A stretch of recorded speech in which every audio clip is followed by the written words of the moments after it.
Hi, guys. Welcome back to Jesus in My podcast. I'm so excited that you guys are here today with me, and I can't wait to begin this conversation with you guys. And today we're going to be talking about how you are an influencer. Hi, everyone. Welcome back to Jesus in My podcast. Okay, so let's get into this conversation. So, what do I mean by you are an influencer? You are an influencer no matter how many followers you have on social media or how many people you get up and talk to, whatever. You're an influencer to every single person around you, whether you mean to be or they mean to let you be. Same thing happens with you, like other people are influencing you. So think about who you're choosing to surround yourself with.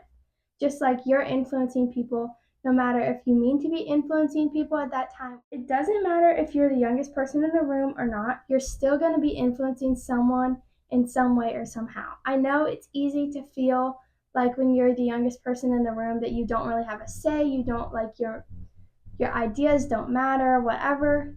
I promise being the youngest person in the room sometimes can be the biggest blessing of all, and you can be the biggest lesson to everyone else that's in the room. Flip to 1 Timothy chapter 4, and we're going to go to verse 12. It says, "Let no one despise you for your youth, but set the believers an example in speech, in conduct, in love, in faith, and in purity." This is pretty much saying that you shouldn't be disappointed because you're young, and instead you should be an example to everyone else because of your youth. God gave you the gift. If God gave you something to say on your heart, He doesn't care if you're young or not, if you're the youngest person in the room. God blessed you with that idea and He blessed you with that purpose. So say it. It doesn't matter if you're young. Sometimes it can be the biggest blessing because you're. God also calls you to influence those older than you and not just of your age. God does not want everyone to just preach to the people their age, just like God doesn't want the wise older people to be preaching to only people their age, because then where would the same thing as when you're younger? Sometimes when you're younger, you need to use your younger mind and your younger ideas and think outside of the box, maybe compared to what older people might think or whatever. But God gave you the gift to speak your own mind, and you should not be afraid to use that just because you're younger or you don't think you're smart or whatever as the other people in the room. Younger does not give you any less of a chance to help people, which I kind of already said, but truly, I want everyone to understand that being younger does not give you, you're not at a disadvantage just because you're young. Being younger can actually be a blessing in many situations. And I also said that, in fact, being younger can sometimes help because even if you're not in a room with older people, but younger people or people your age, sometimes when it comes from someone like your age and you tell them maybe something they're doing is wrong, then that might really hit them different. It just a change of scenery for everyone. Maybe the older people need to hear a younger voice and the younger people need to hear someone their age voice, whatever, back and forth.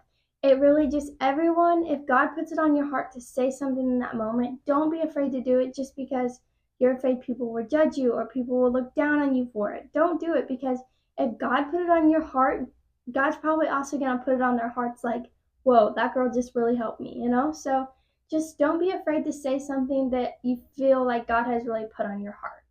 Okay, so we should be encouraging other believers, and we should be encouraging ourselves and other believers to set an example for others.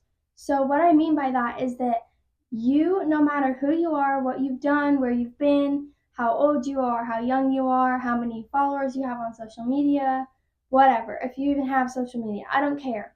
You can still be an example to other believers by your love and your conduct. And just like the Bible says in that verse, 1 Timothy 4:12, he says, "You live in your love by your faith and by your pure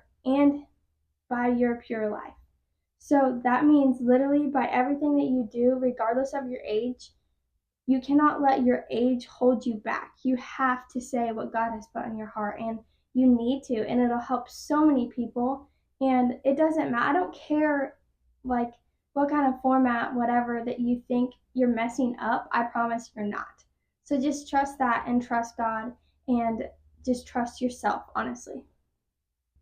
Our faith should be reflected by our conduct, which means that our faith should be reflected by everything that we do, the way that we, no matter what, like, people are looking at you. If you have come out and say, yeah, I believe in God, whether you're like me posting about it on social media, or you just go to church and people know about it, or you've shared one thing one time about being a Christian. It doesn't matter. It doesn't matter what you do, or if you actually think that you're like influencing people that know that you're a Christian or not. You are, and I promise that. So people are watching your every move. People are watching, okay, she acts like this and she's a Christian, so I can act like that. Like, people with new faith maybe are looking at you and thinking, oh, like, if she can do that, then I can do that. So that means that you are influencing everyone, no matter what. You're really just influencing everyone. So even by your conduct, no matter what you do, you're still influencing people, and you have to do it in a good way. And also, when you think about it like that and you're thinking, okay, well, my faith should be reflected by my conduct, you're also a lot less likely to fall deep into sin, because if you're thinking in that way, that my faith should reflect my conduct, then you're not going to act in ways that are sinful, because you know that that's not what you believe in. We also have to focus on truly just seeking God instead of approval from other people. So, to really show other people the example, you also have to understand that it doesn't matter what other people think when you are influencing them or they're watching your every move. You have to also remember that it's God that matters and not other people. So, I just need to spend time with God and truly seek Him. To get rid of sin, you have to be able to share our faith through our everyday lives. So what that means is that pretty much to seek God, that also means you're going to get rid of sin. But to get rid of sin, you also have to seek God every single day, all day, every day. You can't take a break from seeking God and be like, okay, I'm going to go do this or do that. That's sinful, and that's not how it works, and you just can't do that. That doesn't mean that you're truly seeking God and truly living your life to the full advantage of your faith. You do not have to be a preacher to share God's love and His hope. People sometimes get that confused. Like, you don't have to go up to someone and be like, hey, can I preach? You don't have to do that. If that's what God calls you to do, then yeah, do it. But some people, that's not what God called you to do. You don't have to do that, and you don't have to be a preacher, or you don't have to stand up in front of everyone and preach this whole sermon to be good and really like share God's love and faith. If that's not who you're called to be, then you don't have to be that. So we literally we can preach to the world without actually having to get up on a podium and preaching. We can do it by everything that we say, no matter what we say to the people around us or anything. Like I said, you're influencing everyone. So no matter what you say, you should be thinking about it, and it should come from your heart, and it should be faithful. And I know sometimes it can be hard, for sure. Like, sometimes it is so hard to just say something that people are just gonna fall in love with your idea of faith, and they're gonna be so amazed by that, and they're gonna ask you questions, and that's absolutely amazing. It doesn't matter what you say, people are watching it, and that is a great way to hold your anger back and do things through faith. The Bible verse I read you guys in the beginning, it said, we can do it in the way that we live. So that means that we can share the gospel no matter how we live.